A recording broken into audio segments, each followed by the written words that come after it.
ظاہر ہے کہ 1 جولائی سے پہلے یہ چیز ہونی پڑے گی، تو اس کا مطلب ہے کہ پھر آپ یہ بات کر رہی ہے کہ حکومت جو ہے وہ 1 جولائی سے پہلے چلے جائے، نمبر 1۔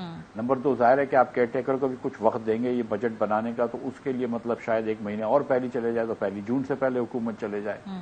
اور تیسرا یہ کہ منی بل تو پارلیمنٹ پاس کرتی ہے، تو مجھے اس کا صحیح طریقے سے ابھی لیگل بات یاد نہیں ہے کہ کیئر ٹیکر جو ہے وہ یہ کام کر سکتے ہیں کہ نہیں۔ میرے خیال سے ایکسپینڈیچرز کر سکتے ہیں، کنٹینیوس بیسس پہ ایکسپینڈیچرز کر سکتے ہیں کہ جتنا کسی ادارے کا بجٹ تھا اس نے بجٹ کو وہ ہر مہینے کے حساب سے آگے لے جا سکتے ہیں، لیکن اس میں رد و بدل نہیں کر سکتے۔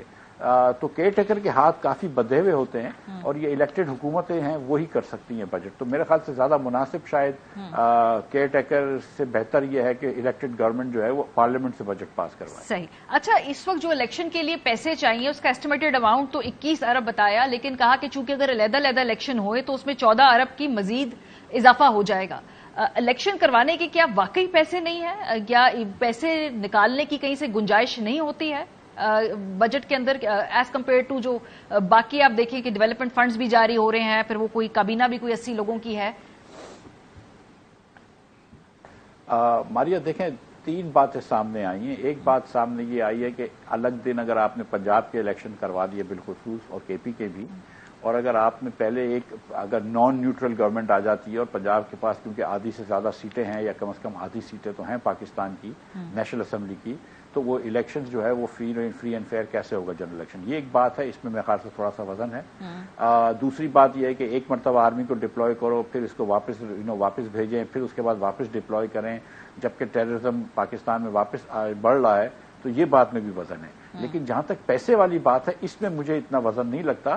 حکومت پاکستان 18 ارب روپے تو تقریباً روز کا سود دیتی ہے، تو 20-21 ارب روپیہ یا 35 ارب روپیہ الیکشنز کے دینے کے لیے حکومت پاکستان کے لیے ظاہر ہے بڑی رقم ہے، لیکن حکومت کے لیے اتنی بڑی رقم نہیں ہے 35 ارب روپیہ ہر 5 سال بعد نکالنے کا، الیکشن کرانے کا۔ ویسے چونکہ آپ نے یہ چلایا ہوا پورا نظام بھی، اگر میں آپ سے پوچھوں کتنے وزراء ہوتے ہیں منیمم ضروری یہ گورنمنٹ آف پاکستان چلانے کے لیے؟ 80 تو ہیں، حالانکہ بڑی اس پہ تنقید بھی ہوتی ہے، لیکن وہ تعداد نیچے آئی نہیں ہے، پھر بھی وہ شاید سب کو اکوموڈیٹ کرنا ضروری ہے اس پوری اتحادی حکومت میں۔ لیکن بیسیکلی کتنے وزراء چاہیے ہوتے ہیں کہ آپ اپنے ملک کو، اسٹیٹ کو ایک مناسب طریقے سے بیسک لیول پہ چلا سکیں وفاق کے اندر؟ میری 2-3 دن پہلے میرے دوست مصدق ملک سے بات ہو رہی تھی، تو وہ تو بتا رہے تھے کہ ان کو تو تنخواہ بھی اب نہیں ملتی ہے جب سے یہ میرے خیال سے فلڈز آئے وغیرہ، تو یہ وزراء جو ہیں ان کو تنخواہ نہیں ملتی ہے۔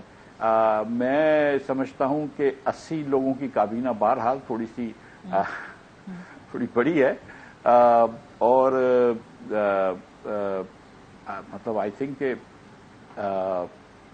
پاکستان میں آپ دیکھیں کہ جو میاں نواز شریف کی حکومت سے 13 سے 17 تھی، اس میں کابینہ چھوٹی تھی، پھر شاہد عباسی صاحب نے بنائی تو کابینہ بڑی ہوئی، اس پہ کافی تنقید ہوئی۔ اس کے بعد عمران خان نے اس سے بھی بڑی کابینہ بنائی، جس کو آپ کے چینل کے علاوہ تنقید ہوئی ہوگی۔ ہم نے بھی تنقید کر دی سر، چلے اتنا کریڈٹ ہمیں دیں۔ آج ہمارے چینل کے وساطت سے آپ دوبارہ تنقید کر دیں گے، آپ کو پلیٹ فارم دے دی۔ شکریہ آپ کا، شکریہ۔ تو میں نے کہا چلیں، تو پھر لیکن اب یہ کہ اب ان کے اوپر بھی تنقید ہوگی، لیکن یہ بات ہے کہ دوسرے ممالک جو ہیں ان میں اتنے وزراء نہیں ہوتے۔ منیمم کتنا ہونا چاہیے؟ مطلب اگر آپ سے پوچھیں کہ جیسے آپ ری امیجن کریں گے جب اس ملک کی کیبنٹ کو، let me ask it that way, تو وہ کیبنٹ کتنے لوگوں میں مشتمل ہونی چاہیے؟ میں سمجھتا ہوں کہ 15 سے 20 لوگ جو ہیں اتنے ڈویژن سے زیادہ ڈویژنز نہیں ہونے چاہیے۔ بہت شکریہ، ہمارے ساتھ مفتاح اسماعیل صاحب موجود ہیں۔ بریک پہ ہم جائیں گے، جب واپس آئیں گے تو سیاسی مقدمات کے اندر اب ہم دیکھ رہے ہیں کہ بہت زیادہ مذہبی رجحان کے حوالے سے اور جو مذہبی رنگ ہے اس کو شامل کیا جا رہا ہے۔ بریک کے بعد پہ بات کریں گے، ہمارے ساتھ رہیے۔